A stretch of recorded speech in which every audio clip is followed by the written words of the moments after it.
के ज्ञान की दीक्षा बोलिए सदगुरुदेव की जय।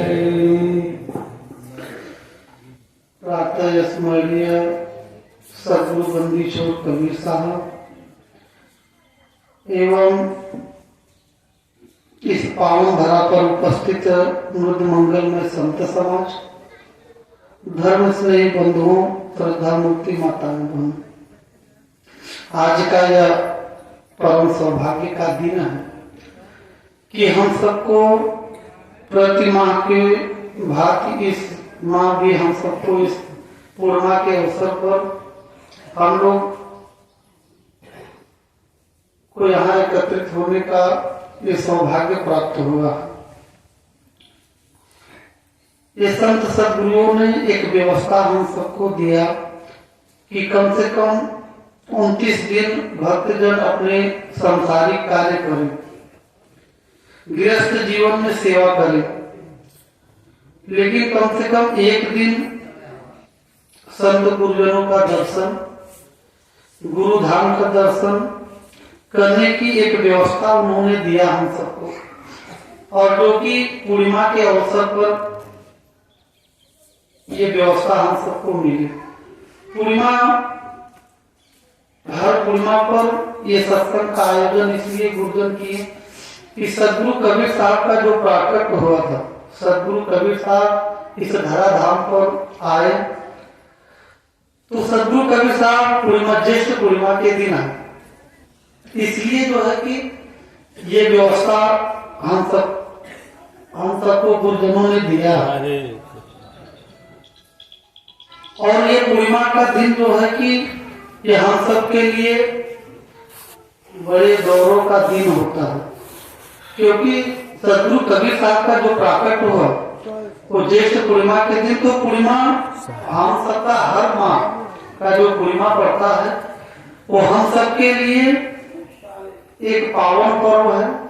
और हम सबका गुरु पूर्णिमा के अवसर पर हम तो देखते हैं, एक भगत जी नहीं है लेकिन आप सबकी तरह भक्ति आश्रम को बड़े श्रद्धा पूर्वक मानते हैं। वो जब भी फोन करते हैं कि साहब जी गुरु पूर्णिमा कब है, तो हमने कहा कि गुरु पूर्णिमा तो आषाढ़ में पड़ता है। बोले नहीं साहब जी, हर पूर्णिमा ही हमारा गुरु पूर्णिमा होता है। और वो दर्शन करने के लिए जरूर आते हैं, दर्शन करके इस आश्रम से तभी जाते हैं। लेकिन हम सबका परम सौभाग्य है कि हम सबको एक व्यवस्था संत गुरुजनों ने दिया है और इस व्यवस्था का, इस पावन अवसर का हम सबको हर महीने लाभ लेना चाहिए। और लाभ तभी मिलेगा कि संत गुरुजनों के वाणी वचन को सुन करके हम अपने जीवन में उसे उतारें और उस पर चलने का निरंतर प्रयत्न करें, प्रयास करें। और हम हमेशा मोटिवेट यही करते हैं कि दीक्षा लेना महत्वपूर्ण नहीं होता, भक्त बनना महत्वपूर्ण नहीं होता, भक्ति के पथ पर चलना महत्वपूर्ण होता है, साधना के पथ पर चलना महत्वपूर्ण होता है। और सदगुरु कबीर साहब की जो उनके चरित्र थे, जो उनके आदर्श थे, जो उनका संदेश है, उस संदेशों पर हमें निरंतर अपने कदम को आगे बढ़ा करके और उस पथ पर हम सब जब चलेंगे तब आप लोगों का ये दीक्षा लेना सार्थक होगा, हम सबका कबीरपंथ से जुड़ना सार्थक होगा। और उद्देश्य हम सबका होना चाहिए। हमें गौरव हर पूर्णिमा पर भी बताते हैं और हमें बहुत ही खुशी है और गौरव भी है। आप सब पर मुझे जितना कहे उतना ही कम है कि आप सब पर मुझे बहुत मान है कि आप लोग अपने जीवन में हर घरों में धीरे धीरे शांति व्याप्त हो रहा है। हर घरों से मैसेज आने लगा कि नहीं, जब से सत्संग में जाने लगे हमारी बहुत परिवर्तन हुआ उनके जीवन में, हमारे बेटे जाने लगे तो बहुत साहब उनके जीवन में परिवर्तन हुआ, हमारे सासू अम्मा जाने लगी तो बहुत परिवर्तन हुआ, मेरा भाई जाने लगा तो परिवर्तन हुआ। वह ये सब सुन करके बहुत अच्छा लगता है कि चलो कम से कम ये सत्संग का लाभ किसी न किसी घर में मिल रहा है। और हम आप सबसे तो हमेशा निवेदन यही निरंतर हर पूर्णिमा पर करते हैं कि आप लोग एक दिन गुरु की दया लेकर के जाइए पूर्णिमा के दिन, और 29 दिन वो दया हमेशा निरंतर गुरु की दया तो खत्म होने वाली नहीं है, लेकिन इतना अपने आप को चार्ज कर लीजिए, इतना मोटिवेट कर लीजिए कि 29 दिन कम से कम गुरु की याद बनी रहे। फिर 30वें दिन फिर पूर्णिमा के दिन फिर गुरु धाम पर आप लोग उपस्थित हो। अभी भजनों के माध्यम से हमारे संत जन भगत जन आप सदगुरु कबीर साहब के विचारों को आप सबके बीच रख रहे थे, और हम सबको सदगुरु कबीर साहब कहते हैं कि हम सबको इतना अनमोल ये शरीर मिला, और चाहे चेतावनी हो, चेतावनी सदगुरु कबीर साहब का बड़ा महत्वपूर्ण पद होते हैं, चेतावनी जो साहब ने कहा।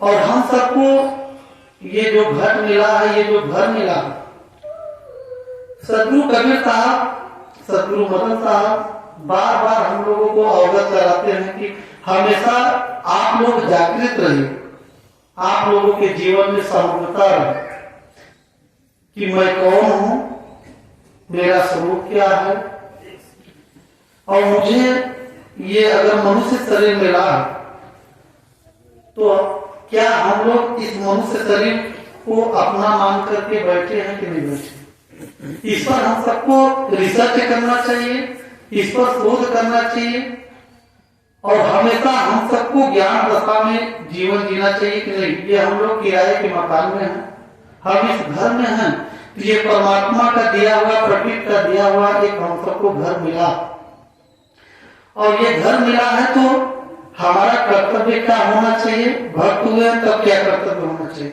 और भक्ति से नहीं जुड़े हैं तो फिर अपने अपने कर्तव्यों को लोग भूल जाते हैं, और जो भी संसार में मनुष्य कर्म करता है उसी पथ पर लोग चल देते हैं। लेकिन हम सबका बोल विचार रहन सहन, हम सबके आदर्श, हम सबके संस्कार उनसे अलग होने चाहिए, नहीं तो फिर उनमें और भक्त में अंतर ही क्या रह जाए।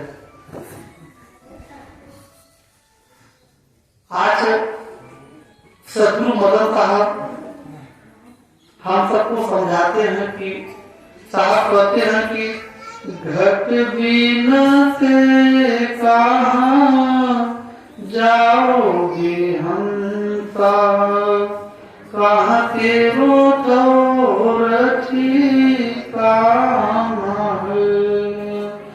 सदगुरु मदन साहब हम सबको समझाते हैं कि हे मनुष्य, हे जीवात्मा, हे हम, तुम जरा विचार करो, जिस घर में तुम्हें अहंकार है, अभिमान है, ये शरीर रूपी घर, साहब कहते हैं कि जब ये घट छूटेगा तो फिर आप जाएंगे कहाँ।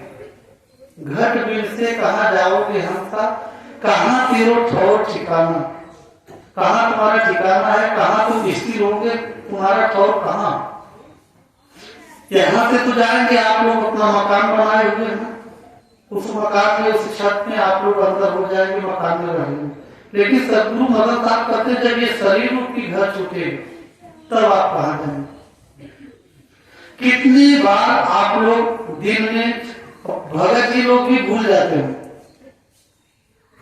साहब को कभी कभी किसी दिन तो साहब को कितने भक्त ऐसे होंगे कि साहब को याद भी नहीं करते।